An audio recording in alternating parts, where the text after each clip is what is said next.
Hello दोस्तों, मैं हूं अभिषेक चौधरी। और जैसे कि आप देख पा रहे हो, अब मैं आप लोगों को सिखाना चाह रहा हूं पैसिव वॉइस। मैं यहाँ पर वॉइस चेंज नहीं सिखाने वाला हूं, active voice to passive voice जैसे आप लोगों को करना पड़ता है एग्जाम में, चेंज द वॉइस। मैं वो नहीं सिखाने वाला हूँ। मैं सिर्फ पैसिव वॉइस के ऊपर ही डिस्कशन करूँगा आज। पैसिव वॉइस क्या है, क्योंकि ये खुद ही एक बहुत ही इंपॉर्टेंट चीज़ है सीखने के लिए इंग्लिश ग्रामर में। ओके, क्योंकि पैसिव वॉइस बहुत ही इंपॉर्टेंट है। एंड कहाँ कहाँ यूज़ होता है, क्यों यूज़ होता है, पैसिव वॉइस क्यों है, इसको इसको सीखने का ज़रूरत क्यों है। Because this is extremely important for spoken English also and obviously for written English as well. So कहाँ कहाँ यूज़ होता है पैसिव वॉइस, चलिए देखते हैं। एंड क्यों यूज़ होता है, पहले चीज़ को समझिए पैसिव वॉइस क्यों होता है। का when the subject is not the agent but the undergoer of an action, then the verb denoting the action is in passive voice. Okay, as you can see. Okay, so पहले इसको देखो, verb denoting the action is in passive voice मतलब verb active voice में होता है या verb passive voice में होता है। पहले इसको समझो, वॉइस होता किसका है, और वॉइस होता है वर्ब का। ठीक है, पहले ये जान के रखो, वर्ब एक्टिव है ना कि वर्ब पैसिव है। ठीक है, सिर्फ वर्ब का कॉन्स्ट्रक्शन चेंज हो जाता है। एक्टिव से पैसिव में सिर्फ वर्ब का कॉन्स्ट्रक्शन ही चेंज होता है। ऐसे चीज़ को समझो। ठीक है, तो कब वर्ब पैसिव हो जाता है, जब तुम्हारा subject is not the agent, मतलब सब्जेक्ट खुद कोई काम नहीं कर रहा, डायरेक्टली सब्जेक्ट से काम नहीं हो रहा, but the under गोअर of an action. तुम्हारा जो सब्जेक्ट है वो सिर्फ जो एक्शन हो रहा है, वो एक्शन का वो अंडर गोअर है, मतलब उनके ऊपर ही एक्शन हो रहा है, उनके ऊपर ही एक्शन हो रहा है। ओके, बट वो खुद काम नहीं कर रहा है। अगर आपका सब्जेक्ट ऐसा कोई सब्जेक्ट होगा, तब आपका भाव पैसिव वॉइस में करना होगा। ओके, चीज़ को और मैं क्लैरिफाई करता हूँ, ठीक है, आप लोगों के लिए। जब आपका भाव खुद ही काम कर रहा है और खुद ही काम कर सकता है, तब आपका भाव होगा एक्टिव वॉइस में। सॉरी, यस, तब आपका भाव होगा एक्टिव वॉइस में। ओके, जब आपका सब्जेक्ट खुद ही काम कर सकता है और कर रहा है। और जब आपका सब्जेक्ट खुद काम नहीं कर सकता और नहीं कर रहा, एक्चुअली नहीं कर सकता, अगर ऐसा कोई सब्जेक्ट आपका होगा, तब आपका भाव हो जाएगा पैसिव वॉइस में। ये चीज़ को, ये कॉन्सेप्ट को समझ के रखिए। अब मैं कुछ रूल्स लिखा हूँ, देखिए। ओके, मैं अगेन अगेन आप लोगों को बोलता हूँ, ये रूल्स वॉइस चेंज के लिए नहीं है। आप लोग जानते हैं वॉइस चेंज कैसे करना पड़ता है। बाई से कंप्लीट होता है, तो आपका यही कॉन्सेप्ट है। बहुत सारा स्टूडेंट का ऐसा ही कॉन्सेप्ट है, पैसिव वॉइस हमेशा बाई से फिनिश होता है। अगर बाई होगा तो पैसिव वॉइस होगा। अगर सेंटेंस में बाई से, बाय द पीपल और बाय द मिनिस्टर, अगर ऐसा कोई फ्रेज नहीं होगा बाई से, तो वो पैसिव वॉइस नहीं होगा। तो ऐसा मिसकॉन्सेप्शन है बहुत स्टूडेंट का, बाई से अगर ख़त्म नहीं होगा कुछ सेंटेंस, तो वो पैसिव वॉइस में नहीं है। पर बाई तो मैटर नहीं करता, मैटर करता है भाव का कॉन्स्ट्रक्शन। उसको देखकर समझना है आपका सेंटेंस एक्टिव, आपका भाव एक्टिव वॉइस में है, नहीं कि आपका भाव पैसिव वॉइस में है। आपको भाव का कॉन्स्ट्रक्शन देख के समझना है। तो यहाँ पर मैं वॉइस चेंज नहीं सिखा रहा हूँ, मैं फिर से बोल रहा हूँ यहाँ पर, इसलिए देखिए मैं कि कहीं पर भी बाई से कोई वो वाला फ्रेज नहीं लिखा ना, है ना। यहाँ पर बाई का कोई मतलब नहीं है। यहाँ पर मैं दिखा रहा हूँ पैसिव वॉइस कैसे यूज़ करना पड़ता है in various sentences, okay, and in various situations. मैं सिर्फ वही दिखा रहा हूँ। तो देखिए, सिंपल प्रेजेंट टेंस के लिए क्या क्या करना पड़ेगा, subject am is are V3 plus others. Others मतलब आपका जो है वो लिख दोगे। ओके, सेंटेंस में जो लिखना पड़ेगा, बाद बाकी वो लिख दोगे। ठीक है, यहाँ पर बाई से आपको नहीं बोलना पड़ेगा कौन काम कर रहा है। ठीक है, ठीक है, जैसे मैंने बोला बाय द मिनिस्टर। ठीक है, a new campaign a new campaign has been launched by the minister. Okay, this is common voice change, as you know, by से फिनिश होता है। पर ये यहाँ पर मैं बाई से फिनिश नहीं करने वाला। ओके, तो वो बाई का कॉन्सेप्शन छोड़ दीजिए। हमेशा बाई से बोलना नहीं पड़ता, वो वॉइस चेंज में ही बोलना पड़ता है जब आपको करने बोलेगा। पर रिटन इंग्लिश में और स्पोकन इंग्लिश में बहुत सारा सेंटेंसेस आपको ऐसे ही बोलना पड़ेगा जहाँ पर बाई से कोई मतलब ही नहीं होगा आपका। ठीक है, तो यहाँ पर subject am is are V3 others, simple present tense. Okay, simple present tense में यही होने वाला है। नंबर 2 में देखो, प्रेजेंट कॉन्टिन्यूअस टेंस में क्या होने वाला है, subject am is are being V3 others. Okay, फटाफट ये सब नियम लिख लेना और याद रख लेना। ठीक है, प्रेजेंट कॉन्टिन्यूअस टेंस में यही होने वाला है। Subject have been has been V3 others, ये होने वाला है प्रेजेंट परफेक्ट टेंस में। ओके, हैव और हैज़ जो तो प्रेजेंट परफेक्ट टेंस में होता है, हम लोग जानते हैं। हैव और हैज़ के बाद बीन ऐड हो जाएगा। ठीक है, number 4, subject was were V3 plus others, ये होगा सिंपल पास्ट टेंस में। ओके, मतलब पास्ट इंडेफिनिट टेंस में। Subject was were being V3 others, ये हो जाएगा पास्ट कॉन्टिन्यूअस टेंस में। अच्छा, V3 का मतलब क्या है? वर्ब का थर्ड फॉर्म।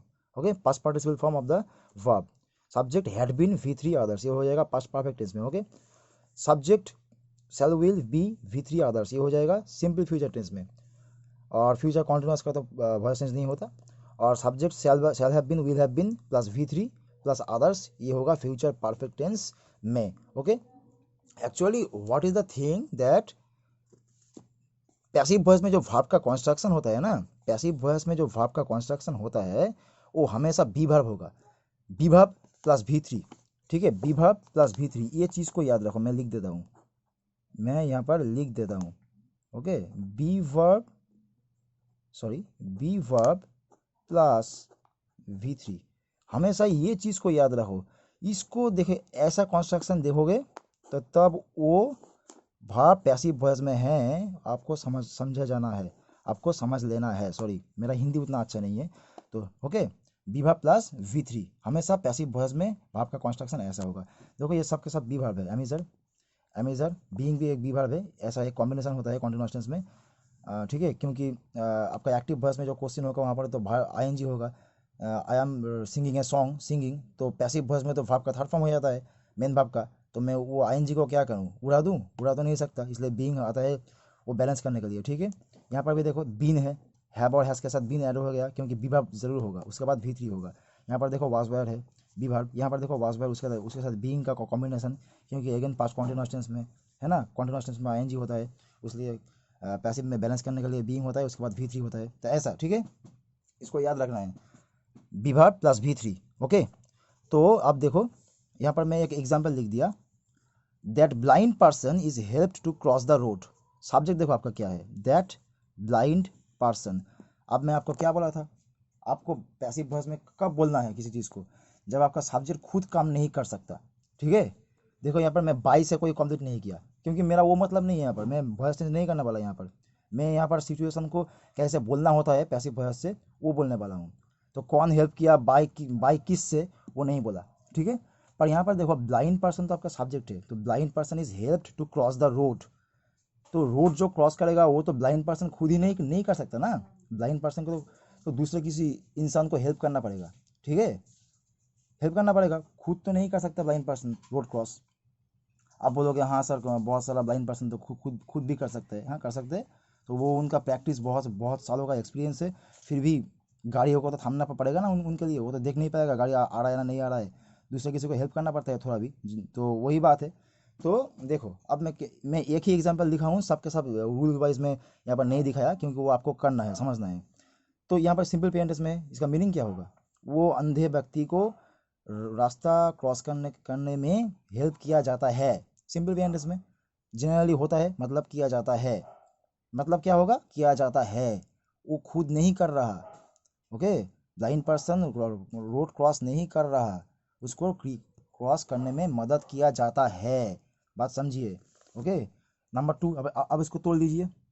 ये अगर कॉन्टिन्यूअस टेंस में करोगे तो क्या होगा, इज बीइंग हो जाएगा, इज बीइंग हेल्प्ड, नियम देख लो, बीइंग है ना। अब इसको परफेक्ट टेंस में करोगे तो क्या होगा, प्रेजेंट परफेक्ट में ये हो जाएगा has been, blind person singular subject, third person singular, that means has होगा, हैज़ बीन हेल्प्ड। ये देखो नियम है, हैव बीन और हैज़ बीन। ओके, तो यहाँ पर सब्जेक्ट क्या है, third person singular, singular subject and third person, and that is why has होगा, है ना। हैव और हैज़ का तो आई थिंक कॉन्सेप्ट पता है आपको। उसके बाद इसको आप किस में करोगे, सिंपल पास्ट में कीजिए, क्या हो जाएगा, वाज हेल्प्ड हो जाएगा, नियम देख लीजिए, वाज और वेयर। इसके बाद इसको फटाफट करिए, पास्ट कॉन्टिन्यूअस में क्या हो जाएगा, वाज बीइंग हो जाएगा। उसके बाद इसको पास्ट परफेक्ट में कीजिए, क्या हो जाएगा, हैड बीन हो जाएगा, हैड बीन हेल्प्ड। अच्छा, इसको मतलब समझता हूँ, आपको तो सिंपल प्रेजेंट पे मतलब बोल दिया था। अब इसके बाद प्रेजेंट कॉन्टिन्यूअस टेंस में इसका मतलब क्या होगा, उनको अंधे व्यक्ति को रास्ता क्रॉस करने में मदद किया जा रहा है, जा रहा है ना, ऐसा मतलब हो जाएगा कॉन्टिन्यूअस टेंस में, अभी चल रहा है। प्रेजेंट परफेक्ट टेंस में इसका मतलब क्या हो जाएगा, उस ब्लाइंड पर्सन को रास्ता क्रॉस करने में मदद किया गया है, ऐसा मतलब हो जाएगा ना परफेक्ट टेंस में। परफेक्ट टेंस में तो ऐसा ही टोन हुआ है, किसी काम हो गया है ना। तो उसके बाद सिंपल पास्ट टेंस में कैसा मतलब होगा इसका? उस अंधे व्यक्ति को रास्ता क्रॉस करने में मदद किया गया था, ये हो जाएगा सिंपल पास्ट में। इसका मतलब पास्ट कॉन्टिन्यूस में इसका मतलब क्या हो जाएगा? उस अंधे व्यक्ति को रास्ता क्रॉस करने में मदद किया जा रहा था, जा रहा था। चीज़ को समझिए, ये होगा पास्ट कॉन्टिन्यूस में, टोन को समझिए, है ना। उसके बाद पास्ट परफेक्ट टेंस में क्या होगा? पास्ट परफेक्ट टेंस क्या होता है आप लोग जानते हैं? पास्ट परफेक्ट टेंस होता है पास्ट का भी पास्ट। अगर पास्ट में दो एक्शन है, दोनों सिचुएशन है, और दोनों सिचुएशन में जो काम पहले हुआ था उस काम में होता है पास्ट परफेक्ट टेंस। ओके, तो पास्ट परफेक्ट टेंस आपको इंडिकेट करना पड़ता है। आप कोई लाइन लिखोगे, उसका आगे पीछे कोई आप सिचुएशन बोले हो, ठीक है, मैं वहाँ पर था, ठीक है, मैं उस अंधे व्यक्ति को देखा, मैं उस अंधे व्यक्ति को देखा, उस अंधे व्यक्ति को क्रॉस किया, रास्ता क्रॉस करने में मदद किया गया था। मतलब मदद और भी पहले किया गया था, उसके बाद में उस अंधे व्यक्ति को देखा। ये है बात, ठीक है। मदद और भी पहले किया गया था, तो पास्ट का भी पास्ट है, वो पास्ट परफेक्ट है। तो इसका भी मतलब ऐसे ही होगा, उस अंधे व्यक्ति को रास्ता क्रॉस करने में मदद किया गया था। पर एक छुपा हुआ वहाँ पर टोन क्या होगा? पास्ट में और एक काम के पहले, और एक काम के पहले, बाद में मैं देखा था, वो है और एक काम, ठीक है। और सिंपल फ्यूचर में इसका मतलब क्या होगा? उस अंधे व्यक्ति को रास्ता क्रॉस करने में मदद किया जाएगा। इसका नियम क्या होगा? सिंपल फ्यूचर में इसको लिखोगे कैसे? That blind person will be helped. नियम देख लो, विल बी, सेल तो आई और वी के बाद होता है, फर्स्ट पर्सन के बाद, है ना। और लास्ट में फ्यूचर परफेक्ट टेंस में क्या होगा? That blind person will have been helped to cross the road, ऐसा हो जाएगा। इसका मतलब क्या होगा? उस अंधे व्यक्ति को रास्ता क्रॉस करने में मदद किया जाएगा, है ना, मदद किया जाएगा। तो यही बात है। फ्यूचर परफेक्ट टेंस में एक टाइम टैग होता है, जो इस समय के अंदर हेल्प किया जाएगा, ऐसा कोई बात होता है, तो वो भी छुपा हुआ होता है, वो भी इंडिकेटर होता है। उसको ज़रूर हेल्प किया जाएगा, ये मैं जानता हूँ, किसी एक इंडिकेटेड टाइम के अंदर, ठीक है। जैसे सुबह के अंदर, और 4 बजे के अंदर, और ऑफिस जाने के पहले, ऐसे उसको हेल्प किया जाएगा। ये होता है फ्यूचर परफेक्ट टेंस में। ओके, तो योर कॉन्सेप्ट इज क्लियर।